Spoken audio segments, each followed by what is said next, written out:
Hello, thank you for stopping in. Um, Divina, she's the gal that's in New Zealand.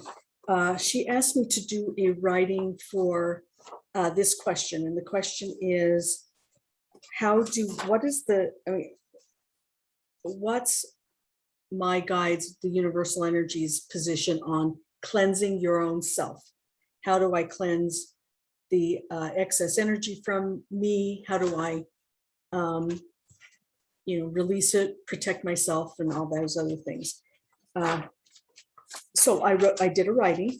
I sent it to her, and she wanted me to do a video on it. So this was the first picture that was given to me. I mean, it's a bunch of different things. This is kind of a stressful person, and then this is how you send away the energy, and then you get better.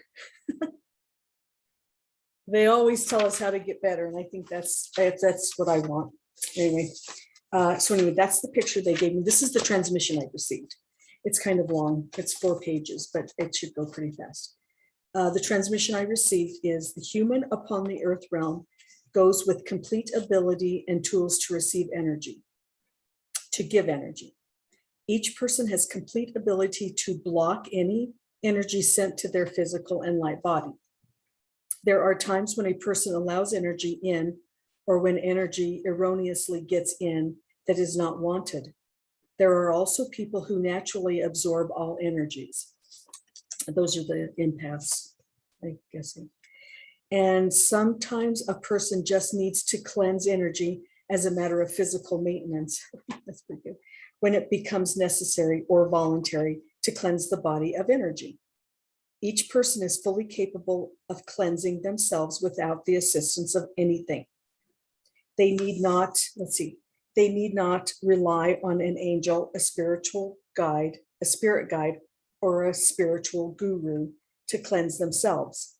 A person doesn't need assistance. They arrive equipped with all that is needed to cleanse when needed.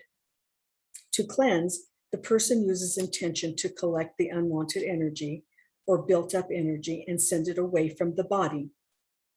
You need to send it away from the body past your protection zone. So it's whatever the zone is. I think that's kind of this picture right here. That's the protection zone. They're sending it outside of that protective zone.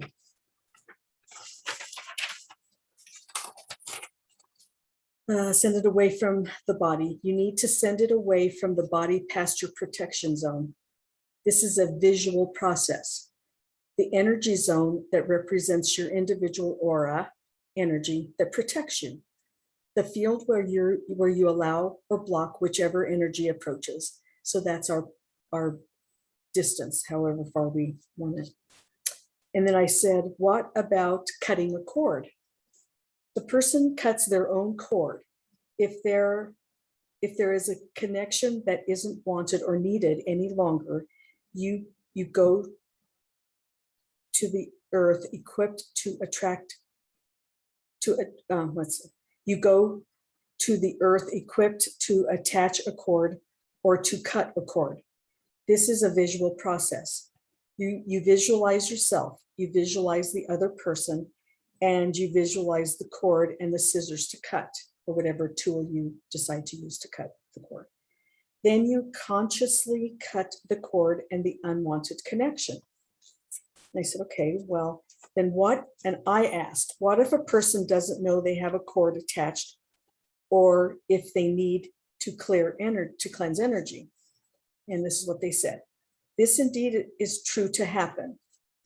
There are times when a person isn't aware that they need to cleanse their body of excess or unwanted energy, or that they have a cord that can be cut. This is when advice is essential for purposes of knowledge, not of deed. The advisor does not need to be the one to cut the cord or call in help for angels or guides to cut a cord or remove built up energy. Cutting a cord or removing energy is a personal thing. How to do it should be approached in a direct and simple method. If one seeks advice on how on how to.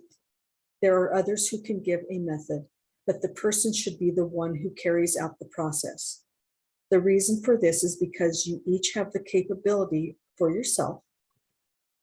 You each are sovereign to thyself. There are times when there is great amounts of emotion involved in removing unwanted energy or a cord, primarily why a person avoids doing so or puts the burden on another to take responsibility. When a person gives another the responsibility and there is a lot of emotion, sorrow, things like that, the person has a new issue, that of resolving the emotion, the pain, the sorrow, because they did not take personal responsibility to do it themselves. The removal, if done by the person, the person doing it for myself, sends away the emotion, pain, sorrow, burden, energy, knowingly and personally. They deal with tiredness. Let's see. The removal, if done by the person, sends away the emotion, pain, sorrow, burden, energy, knowingly and personally. They deal with tiredness, but not with dealing again with the emotion if the removal is done by another. It somewhat perpetuates the continued issue for some if you don't do it yourself. Thus, the need to resolve the same reasons they cut the cord or removed energy. Each person has the tools and capability to cleanse their body and to cut away any cord they choose. Each person is sovereign unto themselves and are responsible for their behaviors and their activities. Each of them that they can teach them that they can conduct anything that is needed. Help them be aware that they can and should do it themselves. Each person is to feel joyous and in harmony with all that is. Each is in control of their life and path. I think that's really a really good message because I just really do. I think that's a good message to know. Sometimes we don't know that we have excess energy. Sometimes we don't know that we have an attachment to something that is just not good. It's just not a positive thing to have. Although we get lessons from all of that, but then at a certain point, we don't need to keep pounding our head against the wall with lessons. We should learn them. We can cut the cord whenever we want to and move on. And if we do it ourselves, it's less, we can get rid of the emotion and the sorrow, or whatever it is, and be a little more at peace with ourselves. And that's what I'm kind of thinking. So anyway, I thought it was really a great question. Hopefully it helps some of you, a lot of you.